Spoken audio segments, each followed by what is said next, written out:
Nous allons maintenant préparer du ruban froissé. Donc vous avez besoin de votre ruban, bien sûr, d'un spray d'eau. Vous vaporisez sur le ruban et vous le froissez.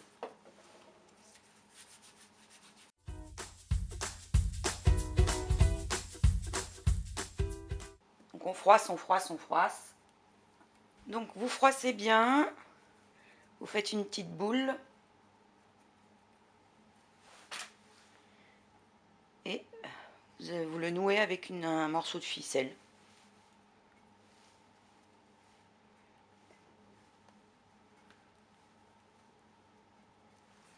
Alors, soit vous êtes patient et vous laissez sécher, soit la version rapide. Au pistolet à chaleur, il faut faire attention de ne pas se mettre trop près du ruban, sinon il recroqueville. Maintenant, ça peut être un effet souhaité. Une fois sec, on enlève la ficelle.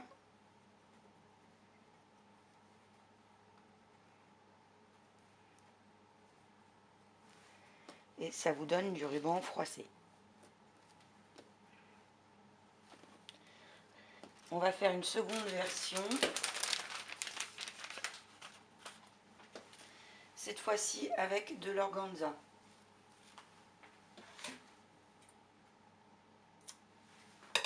Donc on en prend une longueur. Je vais en plus le teinter. Donc plusieurs façons de teinter un ruban. Soit directement avec le pâte d'encre, un peu d'eau, et vous venez tremper votre ruban dedans. Donc vous pouvez mettre des gants, hein. Sinon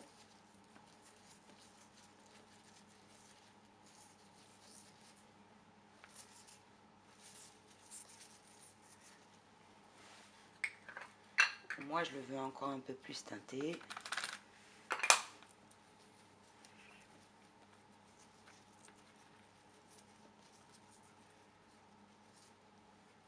Bon, pour cette couleur, j'ai utilisé du Zinc Brou de noix. Donc après, pareil, on froisse.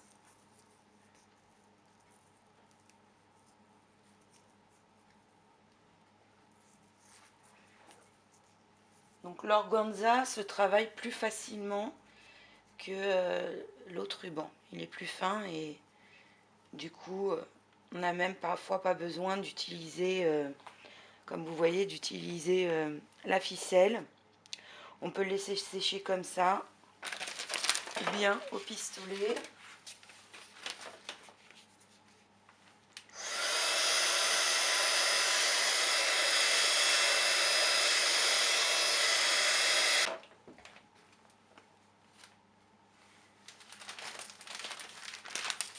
Et enfin, je vais faire une troisième version, toujours avec de l'organza.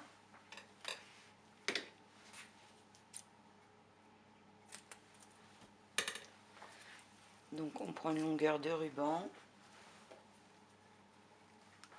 Et je vais mettre de l'encre Aladine directement dans mon spray.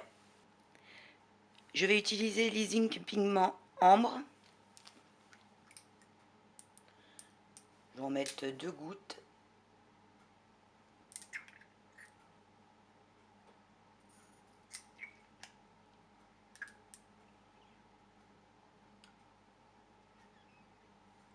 Même 1 goutte, ça suffit.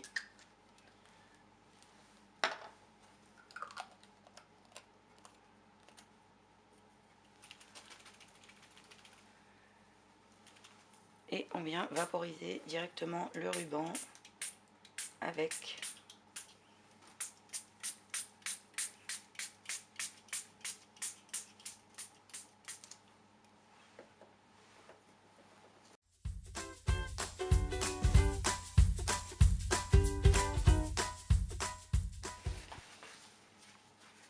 là, je vais venir faire un petit mélange de teintes.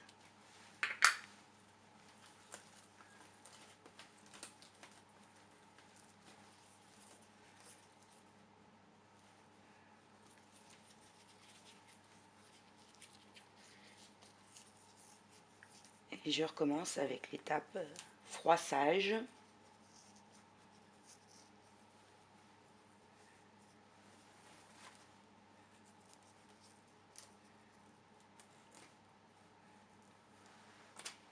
Donc vous obtenez cette teinte là.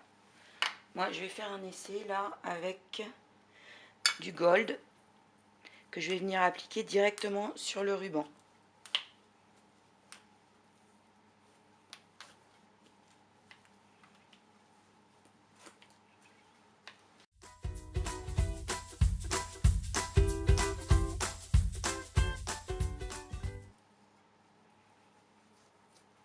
Voilà la teinte que ça vous donne. Vous pouvez éventuellement venir appliquer un petit peu de brou de noix. Bon, c'est la séquence patouillage, hein.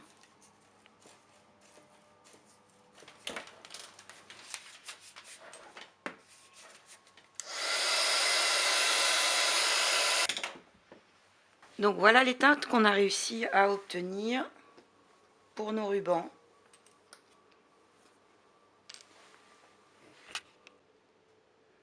Je vais maintenant préparer quelques napperons avec mon spray à encre.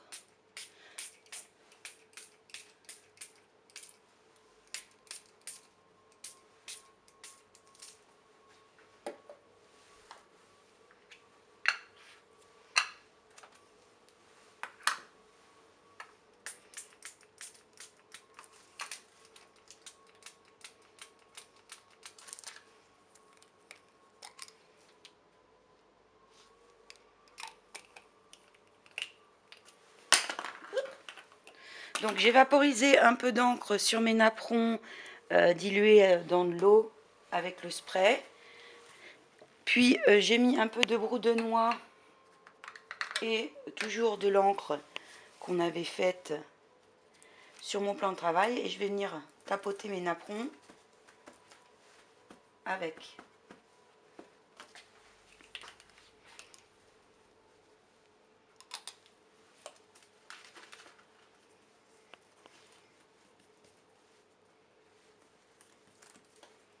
Bon, moi j'y vais directement au doigt, hein. Comme je vous ai dit, c'est la séance patouille.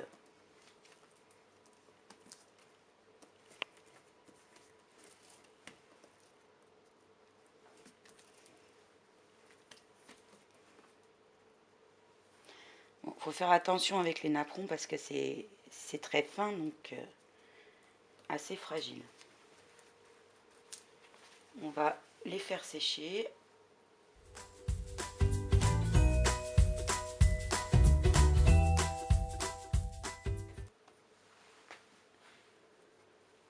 Donc voici quelques éléments que vous pourrez rajouter à la décoration de votre boîte si vous le souhaitez.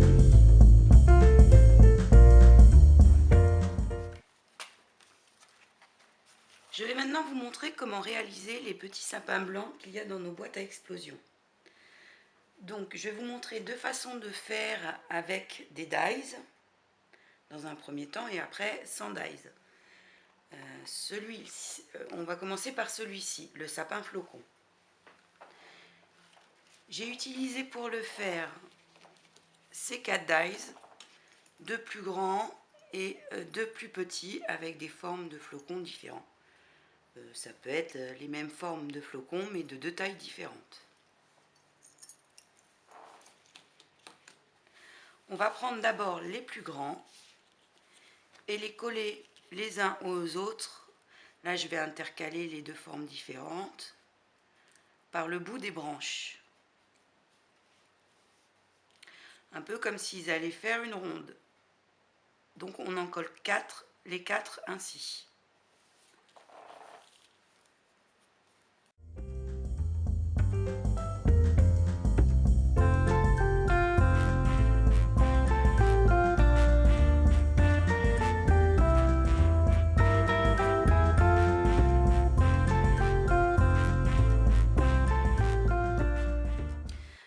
Vous devez obtenir ceci. Donc c'est un travail de patience parce qu'il faut attendre à chaque fois que ça colle bien les uns avec les autres. ça sera le premier étage de notre sapin. Donc au bas, on peut rebiquer un petit peu les branches de nos flocons. Pour le second étage de notre sapin, nous allons prendre des plus petits flocons et faire la même chose. Vous devez obtenir ceci. Même procédure que pour le plus grand, on fait rebiquer un petit peu le bas des flocons. Et celui-là, on va aller le coller en l'imbriquant dans le plus grand.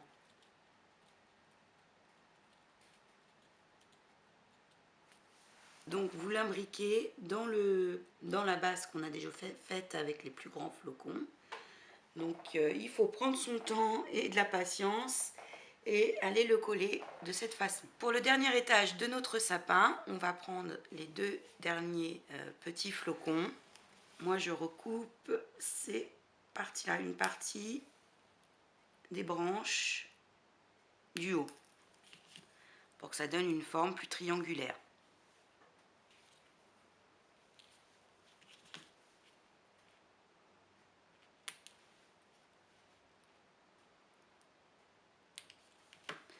On va venir ensuite les coller dos à dos au niveau de la branche du haut.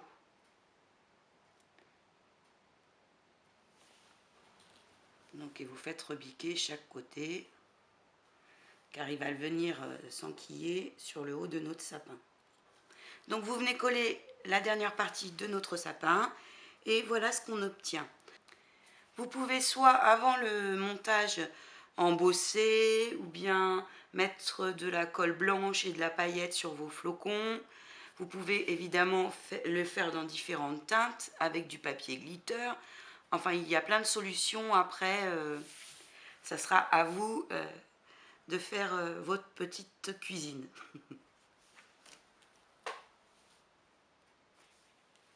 Donc, notre premier sapin avec dies est terminé.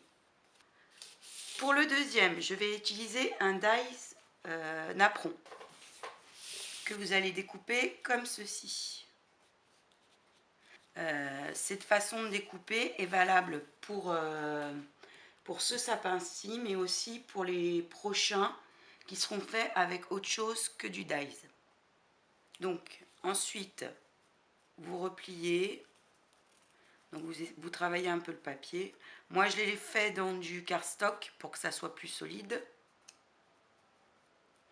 Vous repliez et vous collez. Pour la plus grande partie, la première, moi je recoupe ici pour que ça soit plus léger et que la lumière passe mieux si on souhaite le mettre dans la boîte à explosion par exemple. Donc voilà ce qu'on obtient et on le colle ainsi. La même chose pour le deuxième étage et pour le troisième aussi, mais on garde la partie d'angle pour le haut du sapin. Donc je vais procéder au collage.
parties que vous devez avoir.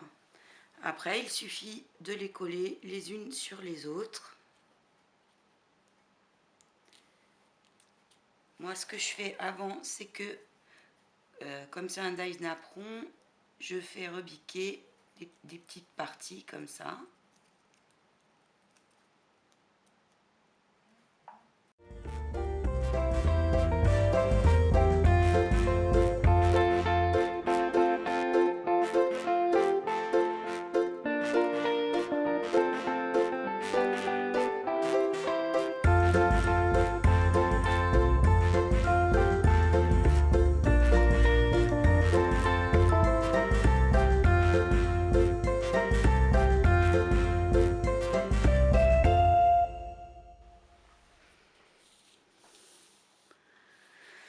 Donc, comme pour le précédent, vous pouvez, avant de faire le montage, embosser, pailleter, choisir une autre couleur.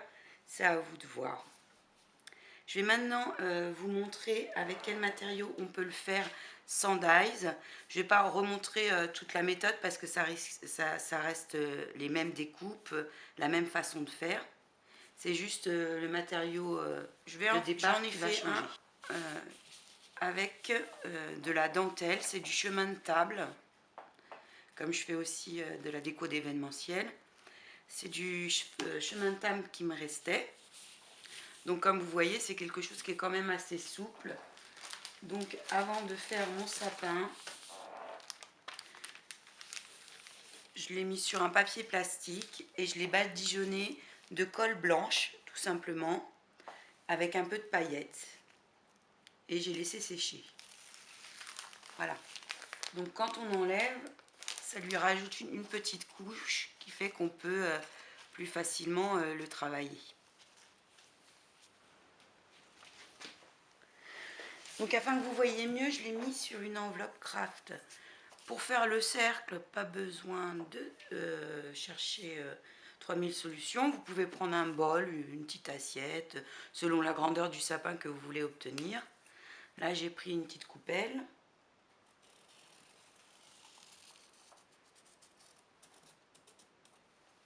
Hop. Je trace un contour et je viens découper.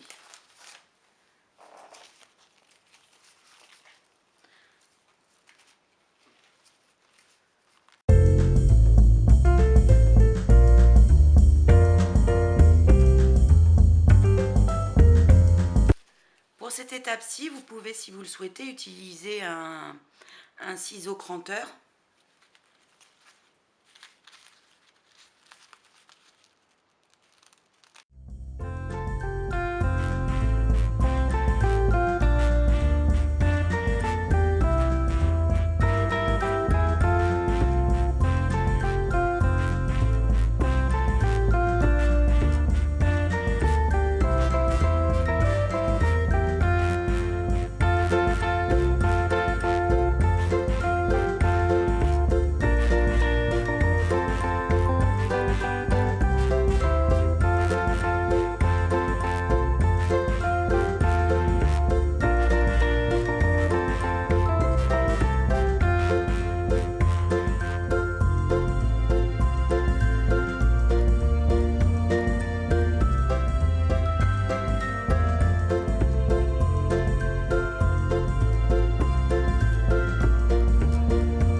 Donc voici notre sapin en dentelle. Je ne l'ai pas encore collé, mais il suffit de les coller les uns avec les autres, les uns sur les autres.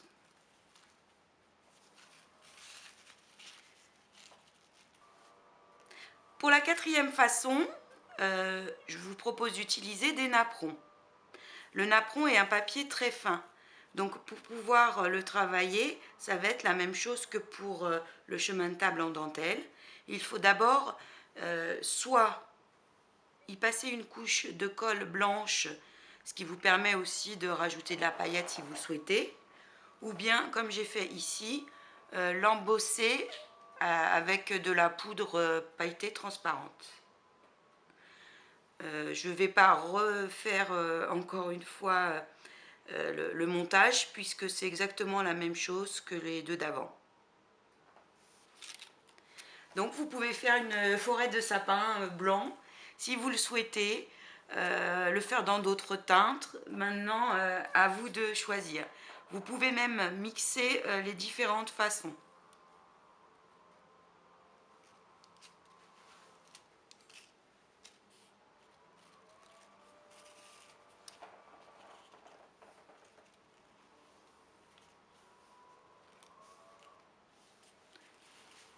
Comme ceci.